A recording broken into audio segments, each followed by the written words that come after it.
नमस्कार।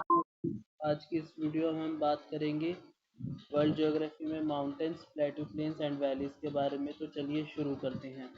पर्वत धरातल के ऐसे ऊपर उठे हुए भागों के रूप में पहचाने जाते हैं जिनकी ढाल तीव्र होती है और शिखर भाग जो होता है वो संकुचित होता है। आपको पता ही हो कि जो पर्वत होते हैं उनके जो शिखर होते हैं वो संकुचित होते हैं, यानी कि तिकोने रूप में बने होते हैं। यद्यपि ये पठार की तरह ही धरातल से उठे उठे भाग होते हैं, लेकिन आपको पता है कि पठार जो होते हैं वो चौरस और सपाट टाइप के होते हैं। वो जो उनका शिखर होता है वो सपाट होता है पूरा, और फिर इस कारण से वो पर्वत नहीं कहलाते हैं। धरातल पर आकार व स्वरूप की भिन्नता के अनुसार निम्नलिखित प्रकार की पर्वत स्थलाकृतियां दृष्टिगोचर होती हैं। जैसे इसमें पहला है पहाड़ी। पहाड़ी, इनको पर्वतों का लघु भाग भी कहा जाता है, क्योंकि एक तरफ जहाँ इनका क्षेत्रीय विस्तार कम होता है, वहीं दूसरी तरफ इनकी ऊंचाई भी सीमावर्ती धरातल से 1000 मीटर तक ही होती है। और पर्वत कटक, माउंटेन रिज, संकीर्ण एवं ऊंची पहाड़ियों के क्रमबद्ध स्वरूप को, मतलब एक लाइन से जब पहाड़ियाँ लगी होती है तो उसके स्वरूप को ही पर्वत कटक कहा जाता है। इनकी उत्पत्ति से चट्टानों के स्तर के मुड़ने का सर्वाधिक योगदान होता है, और इनका एक ओर का ढाल तीव्र तथा दूसरी ओर का सामान्य होता है। ढाल के संबंध में इनमें समानता व असमानता दोनों ही दशाएं मिल सकती हैं। तीसरा आता है पर्वत श्रेणी, माउंटेन रेंज। पहाड़ों एवं पहाड़ियों का ऐसा क्रम जिसमें कई शिखर, कटक, घाटियां आदि सभी सम्मिलित हो जाते हैं, जैसे हमारी हिमालयन रेंज है वैसे ही इसमें आ जाती है ये माउंटेन रेंज। तो पर्वत श्रेणी के नाम से जाना जाता है। हिमालय पर्वत श्रेणी इसका एक प्रमुख उदाहरण भी है। और फिर उसके बाद पर्वत श्रृंखला, माउंटेन सीरीज। विभिन्न युगों में निर्मित लंबे संकरे पर्वतों का समानांतर विस्तार श्रृंखला या पर्वतमाला कहलाती है, जैसे अपलेशियन पर्वतमाला, रॉकिस पर्वतमाला आदि। पर्वत तंत्र, माउंटेन सिस्टम। पर्वत तंत्र विभिन्न तंत्र श्रेणियों का समूह होता है, किंतु पर्वत श्रृंखला के विपरीत इसमें एक ही युग में निर्मित पर्वतों को शामिल किया जाता है। एबलेशियन पर्वत इसका भी प्रमुख उदाहरण है। पर्वत वर्ग, माउंटेन ग्रुप। जब पर्वतों का समूह एक गोलाकार रूप में विस्तृत होता है तथा उसकी श्रेणियां एवं कटक असमान रूप में विस्तृत होती हैं, तब उसे पर्वत वर्ग की संज्ञा दी जाती है। कार्डिलेरा। जब विभिन्न युगों में निर्मित पर्वत श्रेणियां, पर्वत तंत्र एक साथ ही बिना किसी क्रम में विस्तृत होती हैं, तब उसे कार्डिलेरा या पर्वत समूह कहा जाते हैं। जब जो अलग अलग जो युग होते हैं उनमें जब पर्वत की श्रेणियां बनी होती है, और जो उसी के अंतर्गत जो पर्वत तंत्र या माउंटेन सिस्टम होते हैं, और तो जब वो एक साथ मिलकर के बनते हैं अलग अलग क्रम में, बिना किसी क्रम के, तो उसे ही हम कार्डिलेरा पर्वत समूह कहा जाता है। उत्तरी अमेरिका महाद्वीप के प्रशांत तटीय भाग में जो प्रशांत कार्डिलेरा है वो पर्वत समूह का एक प्रमुख उदाहरण है। टाइप्स ऑफ माउंटेन्स, माउंटेन्स के टाइप। इसमें तो हमने भिन्नता के अनुसार जो पर्वतीय स्थलाकृतियां हैं उनके बारे में हमने बात करी। अब माउंटेन्स के टाइप देख लेते हैं। जो विश्व में मिलने वाले पर्वतों में ऊंचाई, स्थिति, उत्पत्ति तथा उनकी निर्माण प्रक्रिया तथा उत्पत्ति या पर्वत निर्माणकारी घटना के आधार पर अनेक प्रकार की भिन्नताएं पाई जाती हैं। इस दृष्टि से पर्वत का निम्नलिखित वर्गीकरण प्रस्तुत किया जा सकता है। ऊंचाई के आधार पर पर्वतों के प्रकार। निम्न या निचले पर्वत। इस प्रकार के जो पर्वत होते हैं निम्न या निचले टाइप के, उनकी जो ऊंचाई होती है 700 से 1000 मीटर तक पाई जाती है। विश्व के प्राचीन पर्वत हैं जो अन्नछादन के कारण नीचे हो गया है। और फिर भारत के अरावली, विंध्याचल पर्वतों को इसी श्रेणी में रखा जाता है। कि आपने देखा होगा जो अरावली या विंध्याचल पर्वत है उनको अपरदन के कारण जो है उनकी हाइट जो है वो अब कम हो गई है, क्योंकि वो बहुत सारे हिमालय जो है हमारा हिमालय उससे भी पहले के वो बने हुए हैं, तो इस वजह से उनका अपरदन कई सालों से होता आ रहा है और वो अब हो कम हो गई है उनकी हाइट। कम ऊंचे पर्वतों की बात करें तो इनकी ऊंचाई जो होती है 1000 मीटर से 1500 मीटर तक होती है। घर्षित या मध्यम ऊंचाई के पर्वत, ऐसे पर्वत की जो ऊंचाई होती है 1500 से 2000 मीटर के बीच पाई जाती है। एप्लेशियन, संयुक्त राष्ट्र अमेरिका इसके प्रमुख उदाहरण है। ऊंचे पर्वतों की बात करें तो विश्व के अधिकांश नवीन मोड़दार पर्वत इसी प्रकार के पर्वत है। उसकी ऊंचाई 2000 मीटर से अधिक है। स्थिति के आधार पर पर्वतों के प्रकार। स्थिति की दृष्टि से संपूर्ण पर्वत पर मिलने वाले पर्वतों के स्थलीय या सागरीय पर्वतों के वर्गों में रखा जा सकता है। स्थलीय महाद्वीपीय पर्वत वर्ग में पर्वतों की दो प्रकार की स्थितियां पाई जाती हैं। ये दो प्रकार की स्थितियां हैं, तटीय पर्वत और आंतरिक पर्वत। जो तटीय पर्वत है इनका विस्तार महासागरों के समानांतर तटवर्ती भागों में होता है। आपने देखा होगा जो तटों के किनारे होते हैं वहां पर भी पर्वत होते हैं। आप कमेंट सेक्शन में बता सकते हैं कि जो हमारा नॉर्थ अमेरिका, उसके तट पर कौन से पर्वत इस श्रेणी में पाए जाते हैं? जैसे कि ठीक है, जैसे एंडीज हो गया, हमें मिलता है दक्षिण अमेरिका में। अल्पाइन पर्वतमाला, एटलस पर्वतमाला, पश्चिमी घाट तथा पूर्वी घाट आदि जो हमारी इंडियंस के हैं वो। आंतरिक पर्वतों की बात करें तो ये ऐसे पर्वत होते हैं जिनका विस्तार महाद्वीप के मध्यवर्ती आंतरिक भाग में पाया जाता है। ऐसे पर्वतों के उदाहरण यूराल, वोस्जेस, ब्लैक फॉरेस्ट जो यूरोप में है, हिमालय, कुनलुन, त्यांगशांग, शिंगलिना, अल्टाई आदि हैं। यहाँ पर स्पष्ट करना भी आवश्यक है कि महाद्वीप की भांति ही महासागरों में भी ऊंचे विस्तृत पर्वत पाए जाते हैं। महासागरों के अंदर में भी कई ऐसे पर्वत कटक इत्यादि मिलते हैं।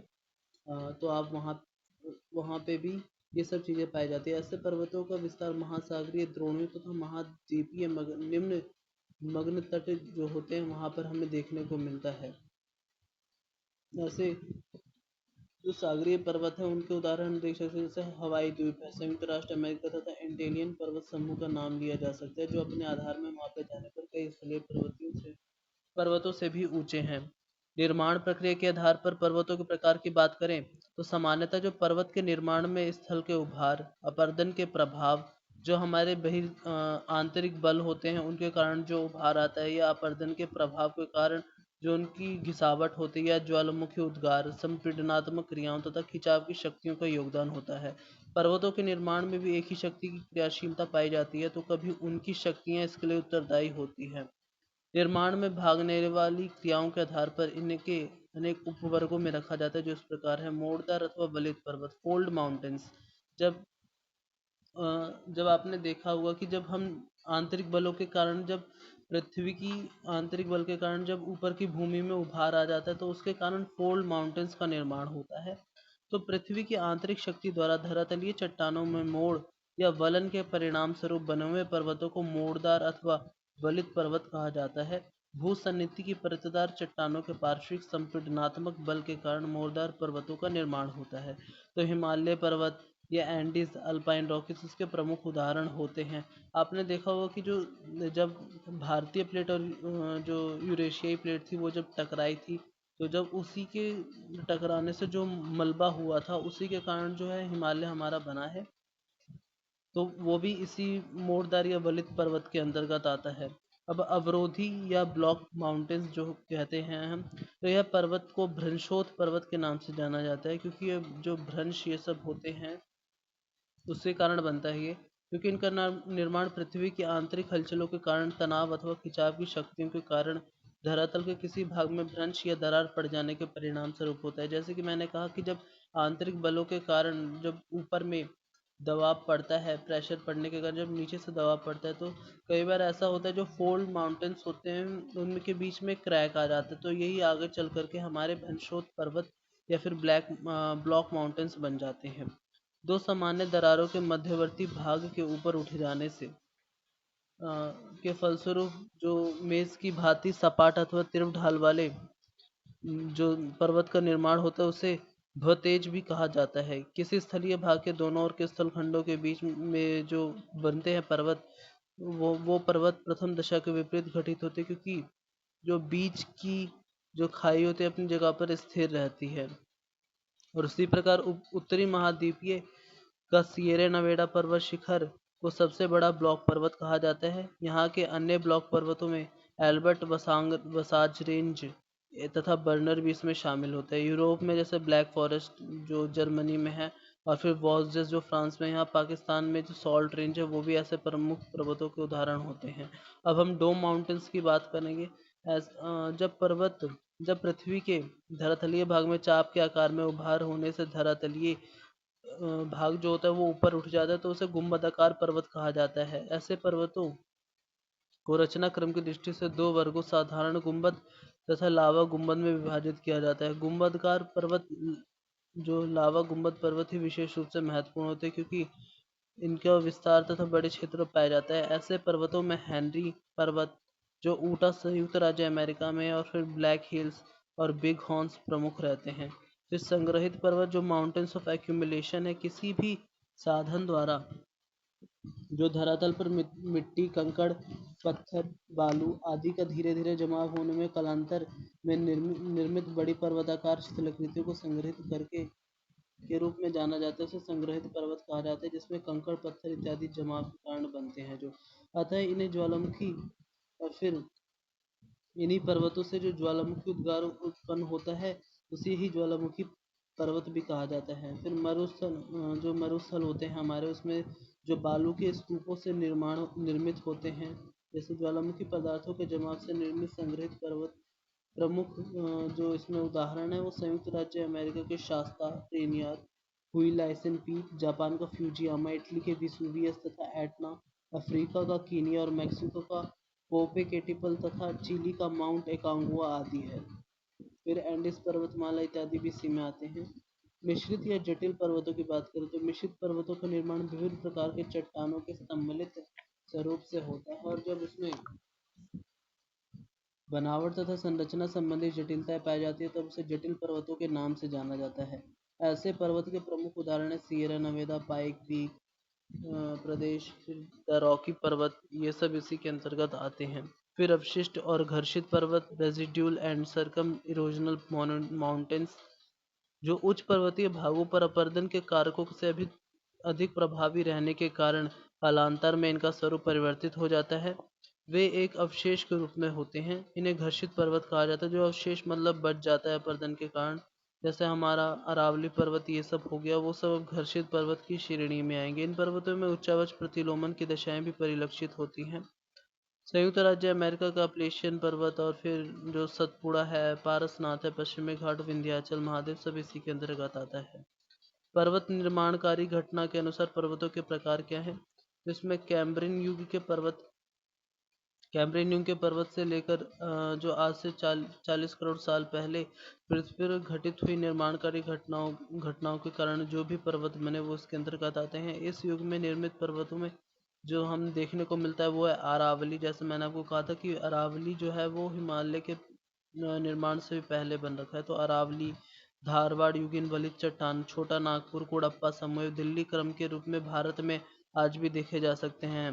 कैलिडोनियन युग के पर्वत की बात करें तो इस युग के पर्वतों का निर्माण आज से 320 मिलियन वर्ष पूर्व सिल्यूरिन, डिवोनियन तथा पार्मियन युग से संपन्न हुआ है। ये सभी पैलियोजोइक कल्प के अंतर्गत सम्मिलित किए जाते हैं। इस हलचल के परिणामस्वरूप उत्तरी अमेरिका में एप्लेशियन, यूरोप में स्कॉटलैंड, आयरलैंड के पर्वत, स्कैंडिनेविया के पर्वत, फिर दक्षिण अमेरिका में ब्राजील के पर्वत, अफ्रीका में सहराई वलन, ऑस्ट्रेलिया में नारीगुंडा वलन तथा एशिया में बैकॉल झील के समीपवर्ती पर्वतों का निर्माण हुआ है। तो ये सब ऐसे पर्वतों के अंतर्गत आते हैं कैम्ब्रियन युग के कैलोडिनियन युग के पर्वतों के अंतर्गत। फिर उसके बाद हम बात करते हैं हर्सिनियन युग के पर्वत। ये मतलब आप इन्हें इस तरीके से ध्यान बेसिक के रूप में से ध्यान में रखें, क्योंकि इनमें से स्टेटमेंट्स पूछ ली जाती हैं। अगर आपने पीआईक्यूज देखे होंगे 2000 मतलब 2013 से अगर 2019 के 2023 के बीच के पीआईक्यूज देखेंगे तो उसमें से पर्वतों के जो क्वेश्चंस हैं उसमें ऐसे क्वेश्चंस भी आ जाते हैं।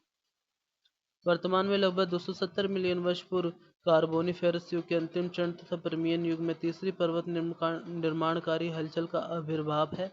इस हलचल को हर्सिनियन, वॉर्सिकन, आर्मेनियन, अपलेशियन तथा अल्टाइड हलचलों के नाम से भी जाना जाता है। हर्सिनियन युग के पर्वतों के अंतर्गत जो है पर्वत निर्माणकारी इस हलचल के परिणाम स्वरूप यूरोप में अधिकांशतः ब्लॉक पर्वतों का निर्माण हुआ है। इनके प्रमुख उदाहरण है Pennine, Harz, Vosges, Black Forest, Bohemia, France का मध्यवर्ती उच्च प्रदेश, स्पेन का मोसोटा पठारी क्षेत्र इत्यादि इसके अंतर्गत आते हैं। फिर अल्पाइन युग पर्वत जो है हर्सिनियन हलचली के पश्चात जो हर्सिनियन हलचल होते हैं जिनके बारे में भी हमने बात करी, उसके पश्चात पर्वत निर्माणकारी सर्वाधिक अर्वाचीन हलचल टर्शियरी युग में आज से 30 मिलियन वर्ष पूर्व आरंभ हुई, जिसे अल्पाइन पर्वत के नाम से जाना जाता है। अल्पाइन नामकरण यूरोप के अल्पस पर्वत के आधार पर किया गया है। इस हलचल के परिणामस्वरूप विश्व में नवीन मोड़दार पर्वतों का निर्माण हुआ, जिन्हें Alps, Rockies, Indus, Pontic, Elbrus, Zagros, Hindu Kush, Himalaya, Kunlun, Karakoram, Arakan आदि प्रमुख इसके अंतर्गत पर्वत हैं। हम बात कर ले इसमें से जो इसके अंतर्गत स्मरणीय तथ्य जो हमें याद रखना है, जैसे पर्वत निर्माण का भूसन्नति सिद्धांत कोबर ने दिया था। कैलिफोर्निया का सिएरा नेवादा विश्व का सर्वाधिक बड़ा ब्लॉक पर्वत है। फिर कार्डिलेरा ली लॉस जो है वो एंडीज विश्व की सबसे लंबी पर्वत श्रृंखला, इसके बाद रॉकी, फिर हिमालय, फिर ग्रेट डिवाइडिंग रेंज है कार्डिलेरा जो है एंडीज विश्व की। फिर उसके बाद हिमालय की विश्व की सबसे ऊंची पर्वत श्रेणी है। विश्व की सर्वाधिक जो पर्वत चोटी है, जो उच्च पर्वत चोटी है, वो हमारी एवरेस्ट है। फिर माउंट मैकिनले उत्तरी अमेरिका की सबसे ऊंची चोटी है। विश्व में अवशिष्ट पर्वतों की संख्या जो अवशिष्ट पर्वत है उनकी संख्या सर्वाधिक, क्योंकि जो नवीन पर्वत हैं उनकी संख्या तो कम ही होगी ना, जो बहुत पहले के पर्वत है उनकी संख्या अधिक होगी। सब संसार का सबसे पुराना पर्वत अरावली पर्वत है, क्योंकि ये प्री कैम्ब्रियन पीरियड में बना था। फिर भारत का विंध्याचल पर्वत पुराजीवी कल्प के कैम्ब्रियन से बना है, कैम्ब्रियन युग का बना है। फिर विश्व की 14 सर्वाधिक ऊंची चोटी हिमालय पर स्थित है। हिमालय के बाद 14 एंडीज विश्व का सबसे ऊंचा पर्वत है। फिर एकांकागुआ एंडीज की सर्वाधिक चोटी है। भारत की सबसे लंबी पर्वतमाला हिमालय है। अरावली पर्वतमाला की सबसे ऊंची चोटी माउंट आबू गुरु शिखर, इसकी समुद्र तल से 1727 मीटर ऊंचाई है। भारत के अरावली विंध्याचल पर्वतों के निचले जो क्षेत्र है उसकी श्रेणी में रखा जाता है। एल्पलेशियन पर्वत तथा पश्चिमी घाट घर्षित पर्वतों के उदाहरण, यही ये जो पश्चिमी घाट वाले हैं जो पर्वत है हमारे, वो जो घर्षित पर्वत है उसके उदाहरण है। ये सब हमने बातें पहले भी कर रखी हैं जब मैंने अभी आपको बताया था। माउंट मोना जो है वो सागरीय पर्वत का उदाहरण है। फिर स्कॉटलैंड और स्कैंडेविनिया के पर्वत एप्लेशियन पर्वत, ट्यानशान, फिर उसके बाद नॉनशान पर्वत, विंध्याचल तथा अरावली मोड़दार अवशिष्ट पर्वतों के उदाहरण हैं। ब्लैक फॉरेस्ट, वॉसजस तथा सॉल्ट रेंज ब्लॉक पर्वतों के उदाहरण हैं। हेनरी पर्वत, ब्लैक हिल्स व बिग बंस गुंबदाकार पर्वत के उदाहरण हैं। अमेरिका का शास्ता, रेनियर हुड व लासेन पीक, जापान का फ्यूजियामा, इटली का वेसुवियस, वियतनाम अफ्रीका का कीनिया, मैक्सिको की पोपोकेटिपल कैटिपल तथा चिली का माउंट एकांकागुआ आदि संग्रहित पर्वतों के उदाहरण हैं। भारत के अरावली, कुडप्पा व धारवाड़ समूह के पर्वत कैम्ब्रियन युग के पर्वतों के उदाहरण हैं। विश्व की सबसे ऊंची चोटियां नवीन मोड़दार पर्वतों में पाई जाती हैं। जैसे कि अभी हमने बात करी थी कि जो हमारा हिमालयन रेंज है उसके अंतर्गत विश्व की सबसे ऊंची चोटियां पाई जाती हैं। फिर उसके बाद दक्षिण आल्प्स पर्वतमाला न्यूजीलैंड में स्थित है। अराकान न्यूमा पर्वत म्यांमार में स्थित है। ब्लैक फॉरेस्ट पर्वत जर्मनी में स्थित है। माउंट टिटलिस स्विट्जरलैंड में स्थित है और यह ज्वालामुखी के लावा के शीतलन से निर्मित है। तो अब हम पठारों की बात कर लेते हैं। हमने पर्वतों के बारे में बात कर ली है, तो पठार जैसे कि मैंने बताया था कि ऐसे ऊंचे भाग होते हैं जिनका शीर्ष सपाट तथा अपने समीपवर्ती भाग भूभाग से एक या एक से अधिक तरफ से तीव्र ढाल द्वारा अलग हो रखे हों। मतलब उनका जो ढाल है वो तीव्र होना चाहिए, यानी कि जो ढाल है वो भी मंद है तो वो पठार उस कैटेगरी में नहीं आएंगे। जैसे लेकिन कुछ पठार जो होते हैं वो हमारे जो उसके तमाम जो पर्वत उनके आसपास होते हैं ना उनसे भी ज़्यादा ऊंचे होते हैं। जैसे हमारा तिब्बत का पठार है, वो अन्य जो उसके समीपवर्ती जितने भी पर्वत है उनसे भी वो ऊंचा है। और फिर जो इसके अंतर्गत जो हम उनकी उत्पत्ति के बारे में बात कर लेते हैं, तो भूगर्भिक हलचल जिनके कारण कोई समतल भूभाग अपने समीपवर्ती धरातल से ऊपर उठ जाता है उसी के अंतर्गत पठारों का भी निर्माण होता है। फिर पर्वतों के निर्माण के समय किसी समीपवर्ती भाग के अधिक ऊपर न उठ पाने के कारण पठार की उत्पत्ति होती है। फिर पर्वत निर्माणकारी शक्तियों के अधिक तीव्र न होने पर भूसन्निधि के बीच वाले भूभाग भाग से अप्रभावित रहने के कारण पठार की उत्पत्ति हो जाती है।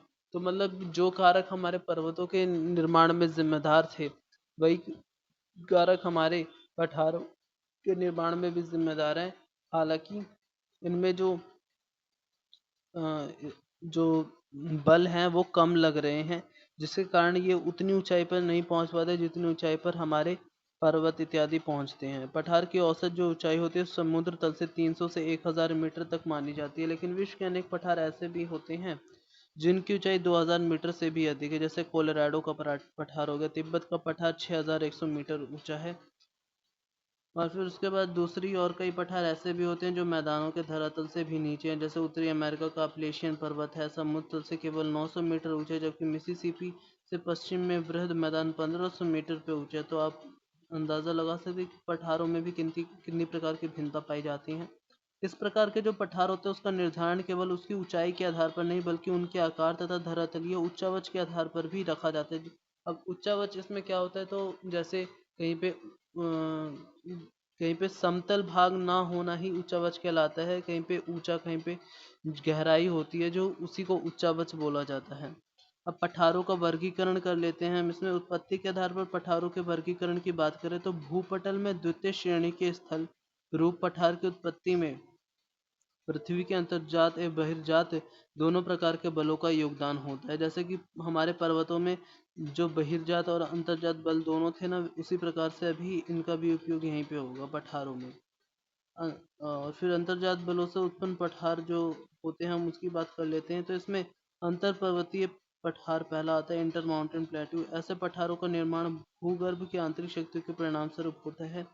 फिर ये चारों ओर से घिरे होते हैं। तिब्बत का पठार बोलीविया, पेरू, कोलंबिया तथा मैक्सिको के पठार ऐसे ही पठार है। तिब्बत का पठार विश्व का सबसे ऊंचा पठार है जो सागर तल से 16,000 फीट माफ कीजिएगा, ये 6,000 लगभग 6,000 फीट ऊंचा है, फीट मीटर ऊंचा है। फिर उसके बाद पिडमोंट या पर्वत पादपीय पठार, पिडमोंट प्लेट्यू, जिसकी हम बात कर लेते हैं। ऊंचे पर्वतों की जो तलहटी होती है उसमें स्थित पठार जो होते हैं उसको पिडमोंट पठार कहा जाता है। ये वास्तव में पर्वतल तथा मैदानी भागों अथवा पर्वतों के समुद्रों के बीच ऊपर उठे भाग होते हैं। संयुक्त राज्य अमेरिका के पिडमोंट पठार तथा दक्षिण अमेरिका का पेंटागोनिया पठार इसके उदाहरण हैं। भारत का शिलोंग पठार है वो भी इसका उदाहरण है हमारा। तो अब हम तटीय पठार की बात कर लेते हैं। ये सब हम जो अंतर्जात बल होते हैं उसके कारण जो उत्पन्न पठार है उसके बारे में हम चर्चा कर रहे हैं अभी इसमें। तो यहाँ पे तटीय पठार है। समुद्र के किनारे अवस्थित पठारों को तटीय पठार कहा जाता है तथा इनकी उत्पत्ति समीपवर्ती भाग के उत्थान से होती है। प्रायद्वीपीय भारत के कोरोमंडल का पठार ऐसा ही पठार है। गुम्बदाकार पठार, डोम शेड प्लेट्यू की बात करें तो ये आंतरिक हलचलों के कारण जब किसी भाग में गुम्बद के आकार का उभार हो जाता है तो वो गुम्बदाकार पठार कहलाता है। संयुक्त राज्य अमेरिका का ओज़ार्क पठार ऐसा ही पठार है। भारत में छोटा नागपुर का पठार व रामगढ़ का पठार इसका उदाहरण हमें देखने को मिलता है यहाँ पे। और फिर हम बात करें तो यहाँ पे महाद्वीपीय पठार, ऐसे पठारों का निर्माण पटल विरूपणीय बलों द्वारा धरातल के किसी विस्तृत भूभाग के ऊपर उठ जाने के कारण होता है। कभी कभी ज्वालामुखी लावा का काफी बड़े क्षेत्र पर विस्तार हो जाने से भी ऐसे पठारों का निर्माण हो जाता है। भारत का प्रायद्वीपीय पठार इसका सर्वोत्तम उदाहरण है। इन पठारों को शील्ड भी कहा जाता है, जैसे कनाडियन शील्ड, ब्राजील शील्ड तथा साइबेरियन शील्ड।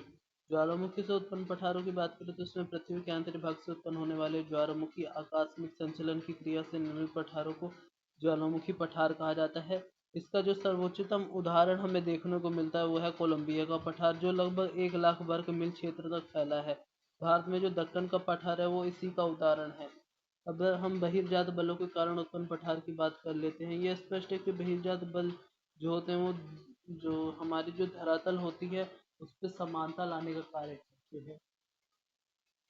अगर आपने ज्योग्राफी में जो 11th क्लास की हमारी बुक है उसमें जब आपने पढ़ा होगा आंतरिक और बहिर्जात बलों के बारे में, तो आपको पता होगा कि ये दोनों बल जो होते हैं, जो इसमें आंतरिक जो बल होता है हमारे धरातल को ऊपर उठाने का काम करता है, और जो हमारा बहिर्जात बल होता है वो धरातल को समतल करने का काम होता है।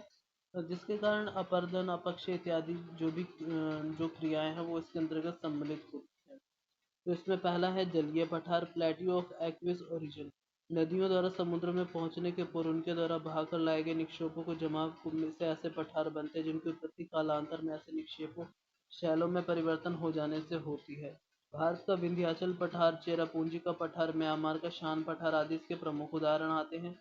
फिर व्यायव्य पठार, ऐसे पठारों का निर्माण वायु के परिवहन एवं निक्षेपण के परिणाम स्वरूप होता है। चीन के जो पश्चिम में स्थित लोअस का पठार है या पाकिस्तान का पोतवार का पठार ऐसे ही पठार है। हिमानी निर्मित पठारों की बात करें तो ऐसे पर्वत क्षेत्रीय से कई भूभाग हिमानी क्रिया से अपरदन एवं निक्षेप के कारण पठारों में परिवर्तित हो गए हैं। भारतीय उत्तराखंड राज्य का गढ़वाल पठार भी हिमानी निर्मित पठार माना जाता है। फिर उस्सेंद पठार जो प्लेटो ऑफ एक्सक्लूसिव ओरिजिन के होते हैं। पठारों की उत्पत्ति ज्वालामुखी उद्गार के समय लावा के धरातल पर फैलकर जमा होने के परिणाम स्वरूप भी होती है। और फिर भारत का प्रायद्वीपीय पठार से तथा संयुक्त राज्य अमेरिका का जो पठार है हमारा कोलंबिया का पठार, वो ऐसे पठारों का ये उदाहरण है। जो हमारा भारत का जो प्रायद्वीपीय पठार है, आपने आपको पता होगा कि जब यूरेशियाई प्लेट से भारत की प्लेट जो टकराने के लिए आ रही थी, उसके बीच में जब जो रेड स्पॉट था वहाँ पे जब विस्फोट हुआ था, उसी के लावा के जमाव के कारण जो हमारा प्रायद्वीपीय पठार बना है। फिर जलवायु के आधार पर पठारों के वर्गीकरण की बात करें तो शुष्क पठार, आर्द्र पठार और हिम पठार इसके अंतर्गत आते हैं। तो शुष्क प्रदेशों में स्थित पठारों को शुष्क पठार कहते हैं, जैसे पोतवार का पठार। फिर आर्द्र पठार जो सघन वर्षा के प्रदेशों में पाए जाने वाले पठार होते हैं, उन्हें ह्यूमिड प्लेट्यू कहा जाता है, जैसे असम का पठार। हिम पठार ध्रुवीय प्रदेशों या हिमाचली भागों में पाए जाने वाले पठार हिम पठार कहलाते हैं, जैसे ग्रीनलैंड और अंटार्कटिका का पठार। प्रमुख पठार वो उनकी स्थिति की बात करें तो पश्चिम में माइनर तुर्की, अनातोलिया का पठार, तुर्की में सटा का पठार। फिर उसके बाद अन्य पठारों की इसमें बात की जाती है। फिर भारतीय पठार की अब हम बात कर लेते हैं। तो हमने अरावली इन सब के बारे में तो बात कर ली है, बेसिक बेसिक कि कैसे बने हैं लावा इत्यादि से जो भी हैं हमारे पठार। तो भारत के जो प्रायद्वीपीय भाग में अनेक पठार पाए जाते हैं, मिलते हैं। इसके प्राचीन भूखंड उत्तर पूर्वी भाग में अनेक पठार के, जिन्हें सामूहिक रूप से छोटा नागपुर पर्वत कहते हैं, छोटा नागपुर का पठार कहते हैं। इस पठार में रांची, हजारीबाग, कोडरमा के पठार सम्मिलित है। आपको पता हो कि जो हमारे पठार ये सब वाले क्षेत्र हैं वो कितना खनिजों के लिए हमारे लिए महत्वपूर्ण माने जाते हैं। खनिजों की दृष्टि से यहीं पे सारे खनिज हमारे मिलते हैं। फिर ग्रेनाइटिक नीच से निर्मित इन पठारों का ढाल उत्तर की ओर है। यह पठार ऊंचे पठारों का एक समूह समूह है, जिसके समतल शीर्ष लैटराइट से ढके हुए, जिन्हें पथ कहा जाता है। छोटा नागपुर पठार के दामोदर घाटी में विशाल कोयला क्षेत्र पाए जाते हैं। प्रायद्वीपीय भारत के बाहर जो लद्दाख का ऊंचा पठार है, इसी प्रकार दक्कन में 3 विस्तृत पठारी क्षेत्र मिलते हैं हमें। महाद्वीपीय पठार भी इसी के अंतर्गत आता है, जो तेलंगाना का महाद्वीपीय पठार है। पठार से संबंधित कुछ शब्दावलियाँ हैं, उसके बारे में हम बात कर लेते हैं यहाँ पे। जैसे मार्ग या मर्ग जो शब्दावली आती है, MERGS। भारत के जम्मू कश्मीर राज्य में हिमानी निक्षेप से निर्मित छोटे छोटे भागों को मार्ग या मर्ग कहा जाता है। जो हमारे, जैसे आपने गुलमर्ग सुना होगा, और भी वहाँ पे जितने भी ऐसे मार्ग होते हैं छोटे छोटे हिमानी निक्षेपों से निर्मित होते हैं, उनको मर्ग कहा जाता है। सोनमर्ग, गुलमर्ग इत्यादि। फिर कोलोराडो का पठार युवा पठार, जबकि एप्लेशियन की गणना प्रौढ़ पठार के रूप में की जाती है, मैच्योर प्लेटू के रूप में। बूटा बूटी, सॉरी, ब्यूट या बूटी जिसे बोलते हैं, तो उसका मतलब क्या होता है? स्पष्ट दृष्टिगोचर होने वाला सपाट शिखरी एक लघु पहाड़ी जो प्राय प्रतिरोधी शैल स्तरों से ढकी रहती है। हमेशा की अब इसमें बात कर लेते हैं हम। तो प्राचीन पठार कठोर शैलों वाली पठार भागों पर अपरदन की क्रिया की अधिकता के कारण इनका स्वरूप विस्तृत हो जाता है। फिर भी कुछ मेज के आकार की सपाट संरचना दृष्टिगोचर होती है, जिन्हें मोसा कहा जाता है। ऐसी उपस्थिति किसी पठार के जीर्ण या वृद्ध होने की पहचान होती है। मिसौरी का पठार पुनर्युवनित पठार का सर्वोत्तम उदाहरण है। मिसिसिपी और मिसौरी, जो मिसिसिपी नदी है वहीं पे जो हमारा मिसौरी का पठार है, वो इसका उदाहरण है।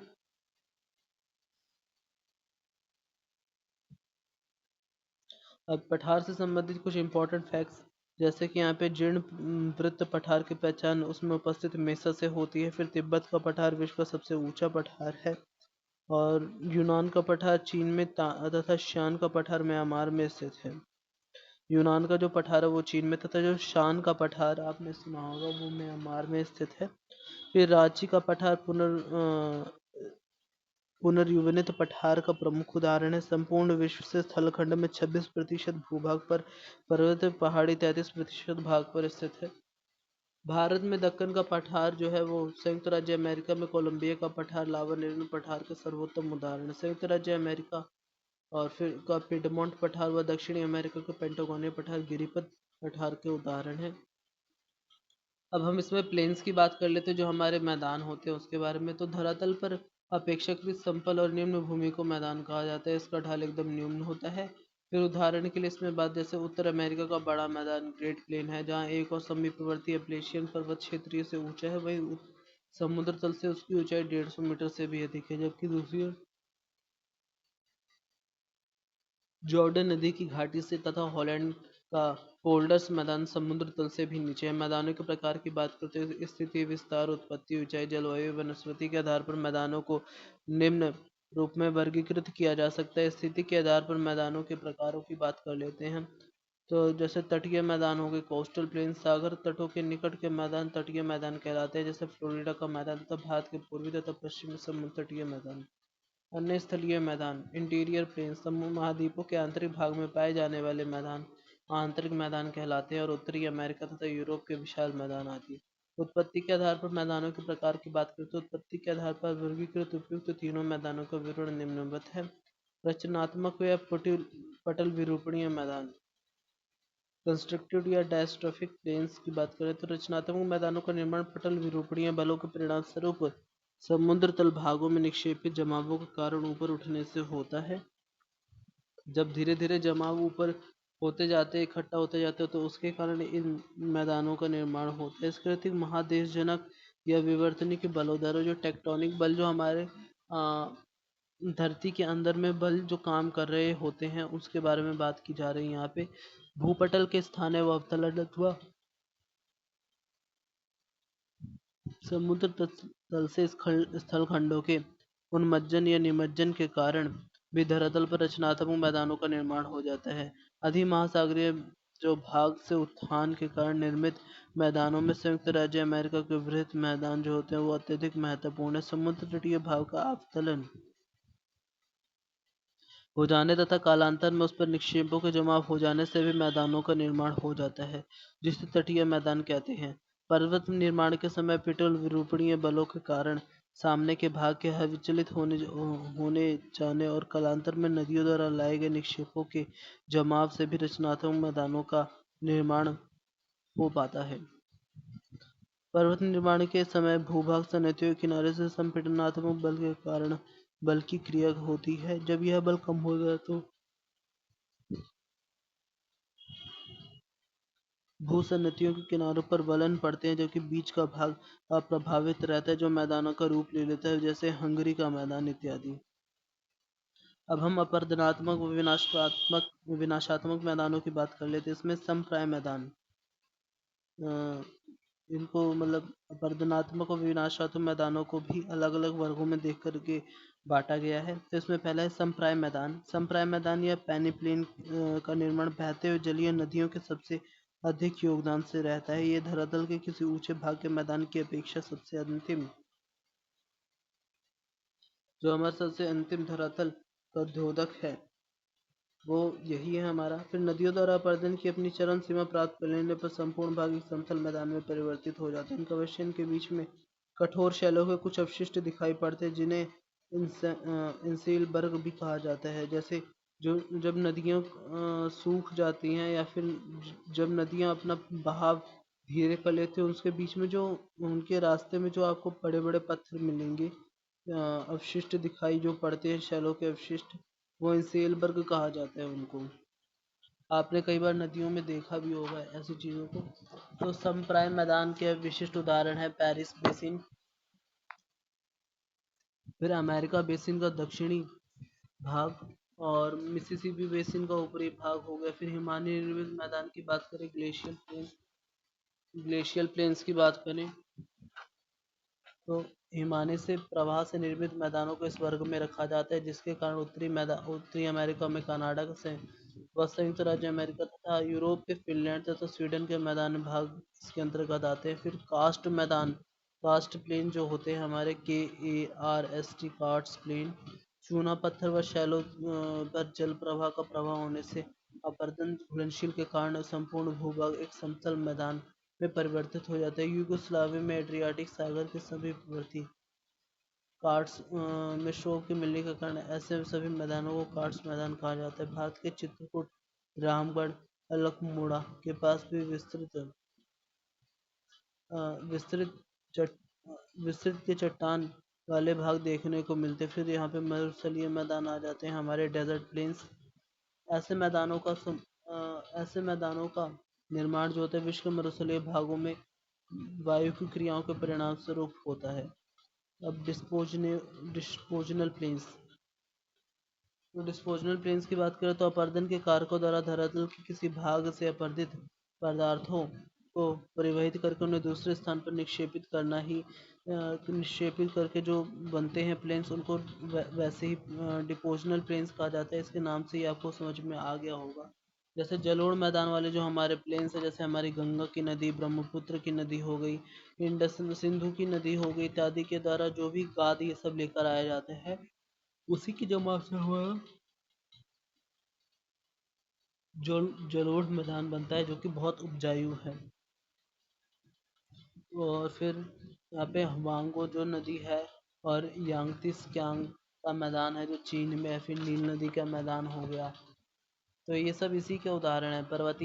पर्वत पादपीय मैदान की बात करें तो नदियों द्वारा अपरदित व प्रवाहित जलोढ़े पर्वत पद पर निक्षेपित होते हैं, तो इससे निर्मित होने वाले मैदान पर्वत पादीय मैदान कहलाते हैं। हिमालय की तराई में उत्तराखंड उत्तर प्रदेश का भावर क्षेत्र पर्वत पादीय मैदान के उदाहरण है। फिर अपोड़ मैदान की बात करें, ऐसे मैदानों की रचना पर्वतीय मैदानों से हिमाभियों के दौरान बढ़ते समय उनके द्वारा बढ़ाकर लाए गए निक्षेपों के जमाव से होता है। इन जमावों में बड़ी मात्रा में कंकड़ पत्थर शिलाखंड जो बालू बजरी आदि शामिल होते हैं। हिमरेखा के समीप पहुंचने पर हिमालय पिघलने लगते हैं तथा उनके साथ बहाकर लाए गए पदार्थों का निक्षेपण प्रारंभ हो जाता है, जिससे अपोड़ मैदान बन जाते हैं। ऐसे मैदानों के प्रमुख उदाहरण उत्तर पश्चिम में यूरोप तथा काकीनाडा में मध्यवर्ती भागों, भारत के लद्दाख के शोक नदी के पूर्व तथा चेंगा नदी के ऊपर में स्थित मैदान इसी श्रेणी के आते हैं। फिर झीलीय मैदान, लावा मैदान, इस मैदान सब इस ऐसे ही मैदानों के उदाहरण हैं। तो हमने मैदानों के बारे में पढ़ लिया है। नेक्स्ट वीडियो में हम बात करेंगे घाटियों के बारे में। तो लेकिन इससे पहले हम थोड़े मैदानों के बारे में फैक्ट्स जान लेते हैं, ताकि हमें एग्ज़ाम में कोई दिक्कत ना आए। तो संपूर्ण विश्व में जो स्थल मंडल है उसके 41% भाग पर मैदान है। पठारों से भी ऊंचे मैदानों के उदाहरण जिसमें मिसिसिपी का मैदान हो गया, प्रेषण पर्वत के पठारों के इत्यादि। अपरदनात्मक मैदान के उदाहरण भारत का लद्दाख मैदान, यूगोस्लाविया का कार्ड्स प्रदेश, अमेरिका के फ्लोरिडा व युकाटान आदि इसके उदाहरण हमें देखने को मिलते हैं इसमें।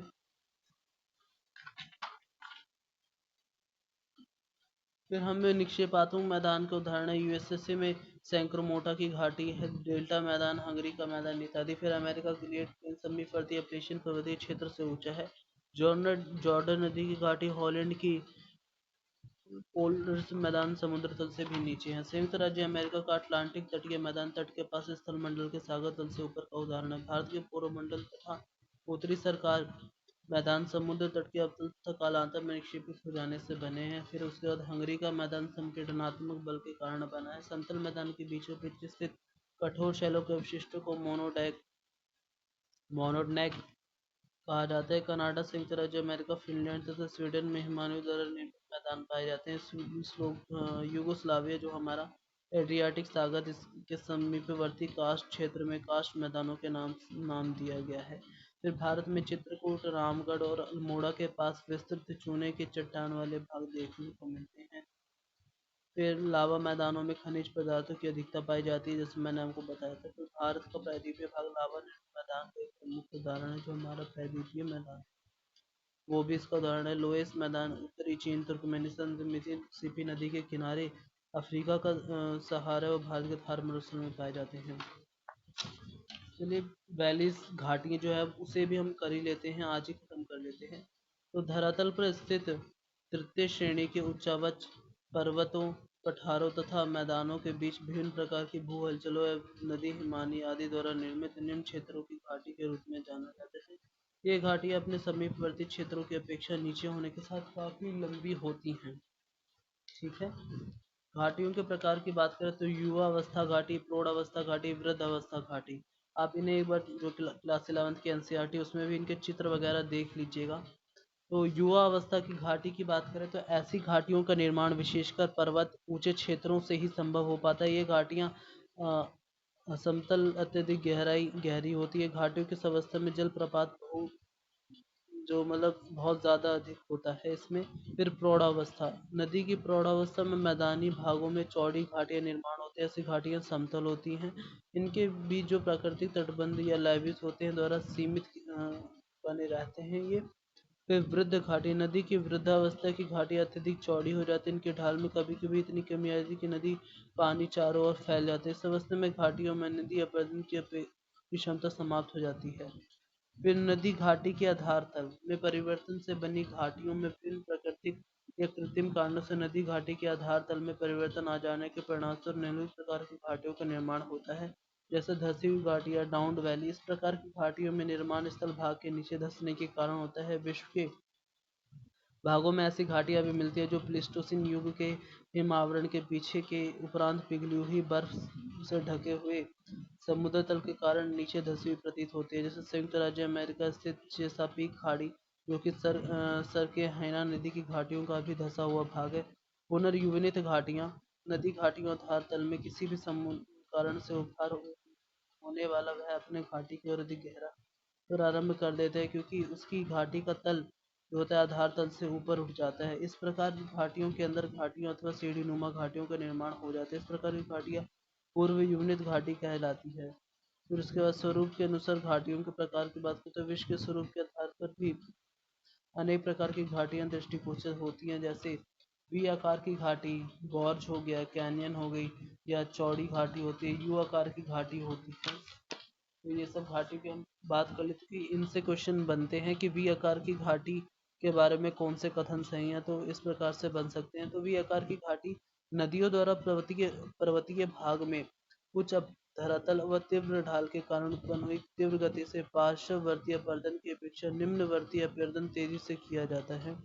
जो हमारी जो पर्वतीय भाग होते हैं उनमें जो नदियों द्वारा होता है वो तीव्र ढाल के कारण तीव्र गति से उसमें अपरदन की अपेक्षा निम्नवर्ती अपरदन तेजी से किया जाता है।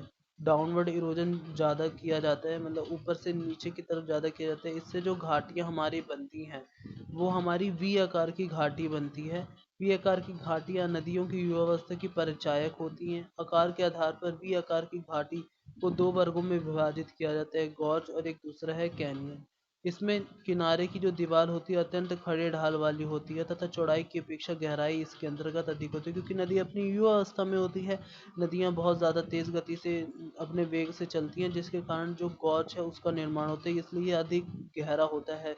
ये किनारों को कम काटता है, लेकिन इसकी जो स्पीड है वो ज़्यादा होने के कारण ये गहराई ज़्यादा बनाता हुआ चलता है। फिर उसके बाद सिंधु नदी हिमालय की श्रेणियों को काटकर 17,000 फीट गहरे गौर से प्रवाहित होती हैं। यह गौर्स का विस्तृत रूप है। इसका आकार बहुत विशाल तथा संकरा होता है। घाटी के दोनों किनारों की दीवारें खड़े ढाल वाली होती है। फिर गौर्स तथा कैनियन के उदाहरण सभी महाद्वीपों में मिलते हैं। संयुक्त राज्य अमेरिका के एरिजोना प्रांत में कोलोराडो नदी का ग्रांड कैनियन इसी का एक उदाहरण है। फिर हम कैनियन की बात कर लेते हैं। तो कैनियन या सीधे खड़े ढाल वाली शर्ट्स जो होती हैं आकार की घाटियां होती है। जब एकदम सीधे व खड़े ढाल वाली तथा अत्यधिक गहरी होती है तब उन्हें कैनियन के नाम से जाना जाता है। चौड़ी या छिछली घाटी, ये घाटियां निम्न नदी की प्रौढ़ावस्था की परिचायक है। मैदानी भागों में पहुंचने पर जो नदियों द्वारा अपरदन की अपेक्षा परिवहन का कार्य अधिक किया जाता है। फिर उनका जल एक विस्तृत क्षेत्र में फैलकर प्रवाहित हो जाता है। इससे जो चौड़े आकार की विस्तृत घाटी होती है उसका निर्माण होता है। इसका सबसे जो अच्छा उदाहरण हमें गंगा नदी की घाटी में देखने को मिलते हैं, क्योंकि वो फैल जाती हैं। और जो उसका छिछली जो चौड़ी घाटी होती है वो उसका निर्माण करती है, क्योंकि वहाँ पे जो अपरदन के कारण जो उसकी परिवहन की जो गति होती है ना वो धीमी पड़ जाती है। फिर यू आकार की घाटी जो है, प्रमुख रूप से इस आकार की घाटी का जो निर्माण है वह हिमानियों द्वारा किया जाता है, क्योंकि ये अत्यधिक विस्तार के साथ पार्श्व अपरदन करते हुए पर्वतीय ऊंचे क्षेत्रों से नीचे की ओर सरकते हुए चलती हैं। नदियों द्वारा भी पर्वतीय या उच्च भागों में ढाल कम हो जाने पर शंख आकार की घाटियों का निर्माण किया जाता है, जो उनके पार्श्ववर्ती अपरदन का परिचय है। फिर स्थिति के अनुसार घाटी के प्रकारों की बात करें तो पर्वतीय क्षेत्रों की घाटी पर्वतीय क्षेत्रों में वी आकार की, यू आकार की, सीधे खड़े ढाल वाली कैनियन तथा असमान तलों वाली घाटियां पाई जाती हैं। इसके उनके निर्माण में विभिन्न वाद परिवर्तनकारी प्रक्रमों की तीव्र अपरदन क्रिया विधि का सर्वाधिक योगदान रहता है। फिर मैदानी या समतल क्षेत्रीय घाटियां, मैदानी या समतल क्षेत्र में कम ढाल वाली चौड़ियों घाटियों का निर्माण होता है। इनके निर्माण से पार्श्व अपरदन या जमाव की क्रिया का स्पष्ट प्रभाव दिखाई पड़ता है। ऐसी घाटियों के किनारा उन्नत कगारों एवं लेविस द्वारा परिसीमित कर दिए जाते हैं। विश्व में मानव बसाव की दृष्टि से ऐसी घाटियां सर्वाधिक महत्वपूर्ण होती है। घाटियां प्राचीन समय सभ्यताओं की पालन भी रही है। ऐसे आज भी किसी देश की समृद्धि में इनका अतुलनीय योगदान रहा है। फिर महासागरीय घाटी, स्थल भागों की भांति महासागरों में भी गहरी, संकरी व चौड़ी घाटियां पाई जाती हैं, जिन्हें खाई या ट्रेंच के नाम से जाना जाता है। इनकी गहराई महासागरीय बेसिन से भी काफ़ी अधिक होती है। घाटियों के अन्य प्रकार की बात करें तो इसमें हम नतिलंब घाटियां, अपनति घाटियां, अभिनति घाटियां, आक्रमवर्ती घाटियां, फिर नवानुवर्ती घाटियां, आरोपित घाटियां, पूर्ववर्ती घाटियां, भ्रंश घाटियां, रिफ्ट घाटियां इत्यादि के बारे में पढ़ते हैं। तो इसमें हम एक एक करके पढ़ लेते हैं घाटियों के अन्य प्रकारों के बारे में भी। इसमें आपको ज़्यादा डीप में नहीं जाना है, बस जितना मैं बता रहा हूँ उतना ही कर लेंगे आप तो काफ़ी रहेगा। तो भ्रंशन वाले क्षेत्रों में चट्टानों में नतिलंब के सहारे प्रवाहित होने वाली नदियों द्वारा बनाई गई घाटी नतिलंब या स्ट्राइक घाटी कहलाती है। उदाहरण के लिए जो कांगड़ा घाटी है नतिलंब घाटी के अंतर्गत आती है। धौलाधार श्रेणी की जो तलहटी के से व्यास नदी के दक्षिण तक विस्तृत है, वो भी इसी के अंतर्गत आती है, नतिलंब घाटियों के अंतर्गत। फिर अपनति घाटियां जो होती है चट्टानों में वलन के परिणाम स्वरूप जो चट्टाने में वलन हो जाते हैं, जो गिर जाते हैं, उसके कारण जो जो घाटियां बनती है वो हमारी इन घाटियों के अंतर्गत आती है, अपनति घाटियों के अंतर्गत आती है।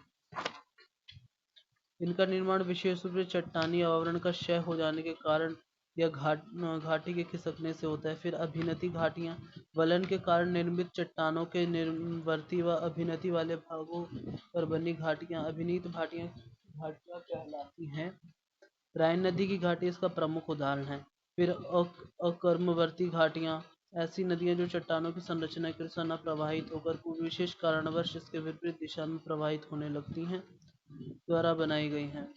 फिर यही अन्य प्रकार हैं घाटियों के जो उतने इम्पोर्टेंट नहीं लगते हैं। जैसे इसमें आरोपित घाटियां, सुपर इम्पोज्ड घाटी भूगर्भिक चट्टानों के आर पार उनकी संरचना के विपरीत बनी घाटियों को आरोपित घाटियों के नाम से जाना जाता है। इसकी उत्पत्ति जो होती है सर्वप्रथम आधारित चट्टानों के ऊपरी किसी आवरण पर होती है। फिर कालांतर में आवरण का क्षय हो जाने से उस चट्टान पर आरोपित की गई घाटी की भांति प्रतीत होती है। फिर पूर्ववर्ती एंटीसीडेंट वैली से ऐसी घाटी की उत्पत्ति तब होती है जब पहले से प्रवाहित होने वाली नदियों के मार्ग में अचानक कोई पर्वतीय बाधा आ जाती है और नदी उस बाधा को काटकर अपनी पुरानी घाटी से प्रवाहित होती रहती है। मतलब कोई दीवार आ गई और दीवार को उस नदी ने तोड़ दी और अंदर उसी रास्ते से बह रही, मतलब उसने रास्ता बदला नहीं, तो ऐसी घाटी को एंटीसीडेंट वैलीज कहा जाता है। फिर वृंश घाटी फॉल्ट पृथ्वी की आंतरिक हलचलों के परिणामस्वरूप पृथ्वी की क्रस्ट में खिंचाव एवं तनाव के कारण बनी हुई दरारों या भ्रंशनों पर निर्मित घाटियों को भ्रंश घाटियां कहा जाता है। फिर रिफ्ट वैली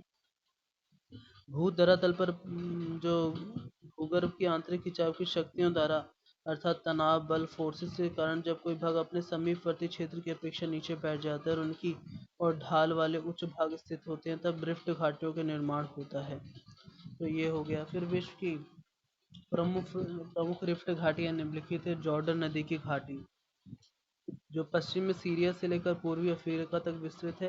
ये विखंडित रिफ्ट घाटी जिसमें मृत्यु सागर तथा अफ्रीका के अल्बर्ट टांग्यानिका न्यासा आदि झील आदि इसके अंतर्गत आती है। फिर रियो दो गांद्रे रियो ग्रैंड जो नदी की घाटी है न्यू मैक्सिको में, वो इसके अंतर्गत आती है रिफ्ट घाटियों के अंतर्गत। फिर स्कॉटलैंड की मिडलैंड घाटी इसके अंतर्गत आती है। तो हमारी कुछ घाटियों के प्रकार थे। तो हमारा ये पर्वत पठार और फिर घाटियों से संबंधित जो चैप्टर था वो समाप्त होता है। आशा करता हूँ कि आपको ये वीडियो पसंद आया होगा और आगे भी ऐसी ही कुछ वीडियोस आने वाली हैं जिसमें हम इकोनॉमिक्स वगैरह के भी बारे में बात करेंगे। अगर आपको किसी और सब्जेक्ट से रिलेटेड वीडियोस चाहिए या टॉपिक से तो आप उसको कमेंट में लिख सकते हैं, जल्द ही आपको वो वीडियो प्रोवाइड करा दी जाएगी। Thank you.